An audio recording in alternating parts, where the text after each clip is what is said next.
Look at me, I have black hair. I guess I need some lipstick. I don't think. Yeah. Anyway, I'm your nosy neighbor lady.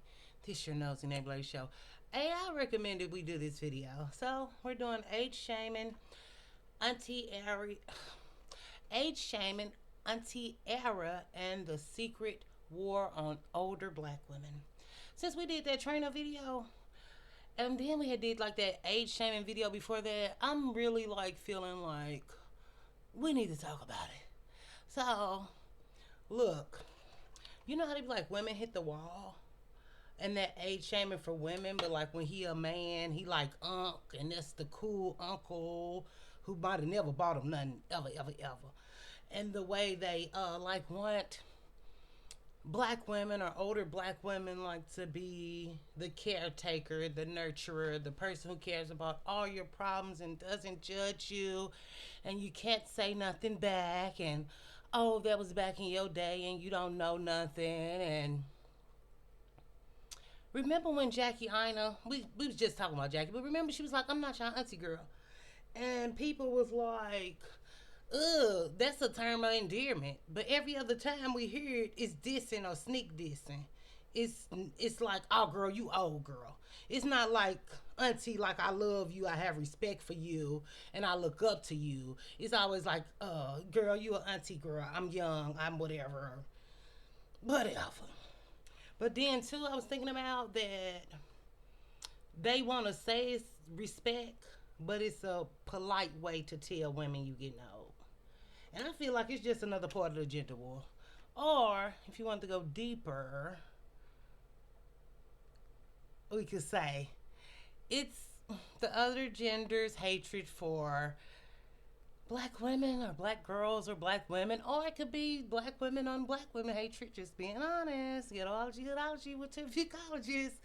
Yeah, I know that's my background, but no.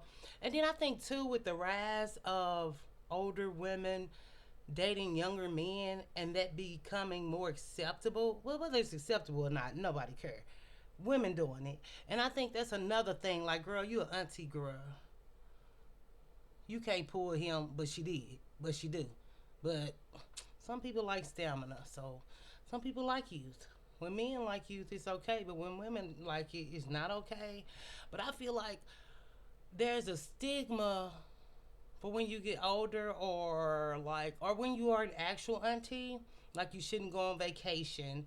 Remember, and then they like want you to be the older aunties who like went to go play bingo once a month or something, or go to the casino. Whereas some want to go to the club, some don't. Some want to go on a cruise, some don't. Whatever they want to do, they don't want to babysit. I think it's because a lot of these kids bad. I think even with me being an auntie who moved away and I miss being an auntie, I think that my family kind of resented me for moving away because I was the babysitter. Yeah, they babysitted my kids when they were with my daughter when she was like really, really young. Usually my mom babysat.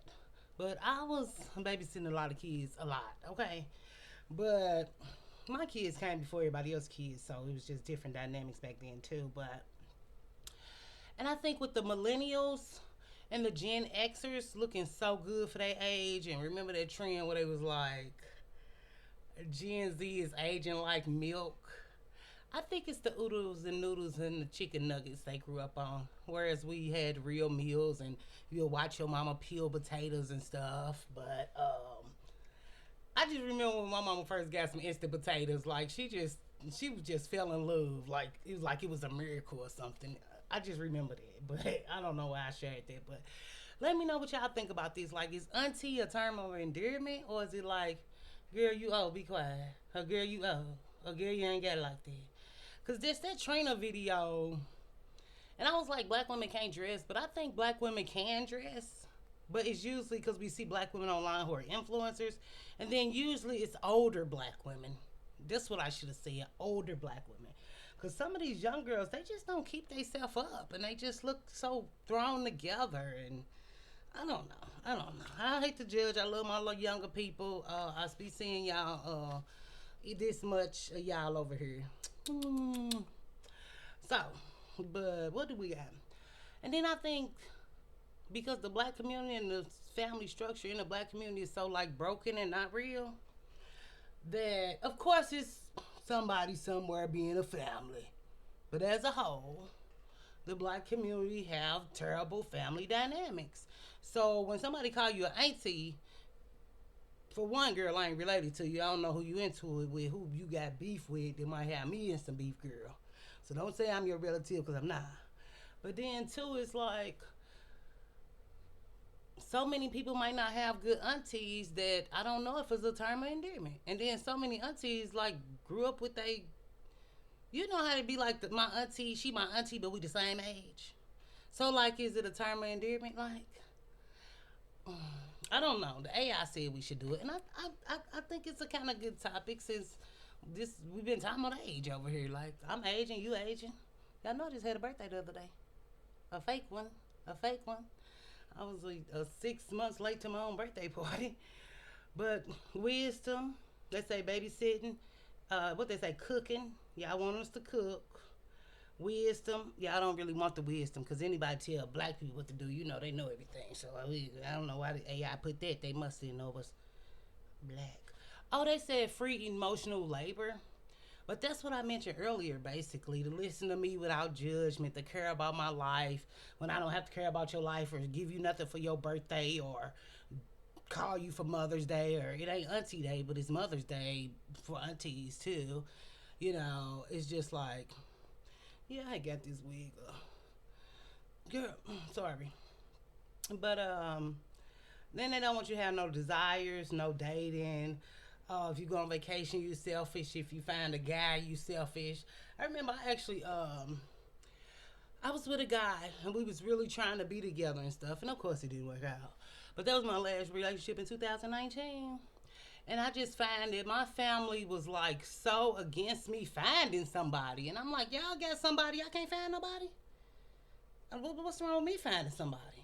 Because they had been used to me being there or being single in their eyes. Because even my brother one time was like, you ain't got no man. I'm like, hold on. You don't know what I got. Just because you ain't meeting who I'm dealing with don't mean I ain't got nobody somewhere. I just don't bring people around y'all if we ain't getting married. Why introduce me to your family? And St. Louis so small, like, everybody know everybody. I don't want everybody to know my business and who I'm messing with. That ain't nobody business. But then they feel like, even like the praying aunties, like, where they at? You know what I'm saying? The praying grandmothers, the praying mothers, and it's like, I'm not saying that these women don't exist. They're just dwindling in numbers because people passing away. And then religion is betraying black women sometimes, depending on how you feel about that. That's a touchy issue, so we finna get off of that track. Okay, I'm moving on. But I do feel like, where our other note card at? But yeah, they said policing black women joy. Policing black women joy. Or older black women joy. Young black women don't know that they being policed. Sometimes they do, sometimes they don't. They don't know because they just don't. When you're young, you don't know a lot of stuff. But I think even being older, you don't realize how much people don't want to see you happy. And I think that's kind of a black community thing, period.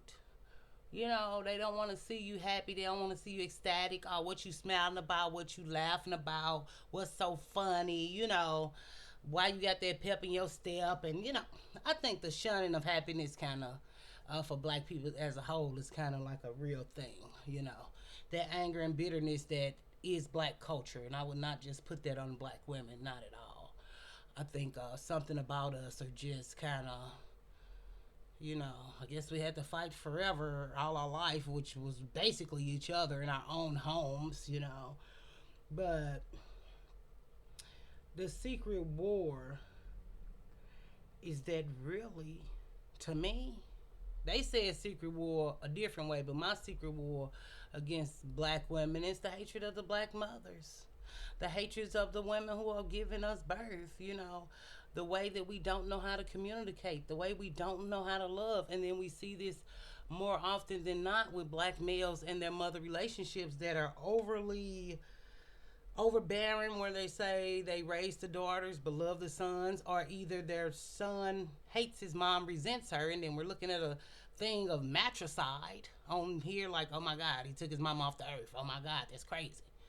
Cause the one girl did put her mom on a barbecue pit, but you don't really see women taking their mom off the earth. But we have seen more than a few black men taking black women mothers off the earth with these toxic dynamics with mothers and sons, with like a son husband or husband son or whatever this is. Even that son, if you all remember a little while back, that son who like tore up that bathroom toilet. Yeah, like who can break a toilet and like tore up her whole house and stuff. And then there was another son who like spent thousands of dollars on his mom credit card, and but he a good boy. Keep that in mind. He a good boy, okay? But I just feel like something about that war with black mothers, because we can't blame the fathers. I think that's another thing. You can't blame your father because he's not there.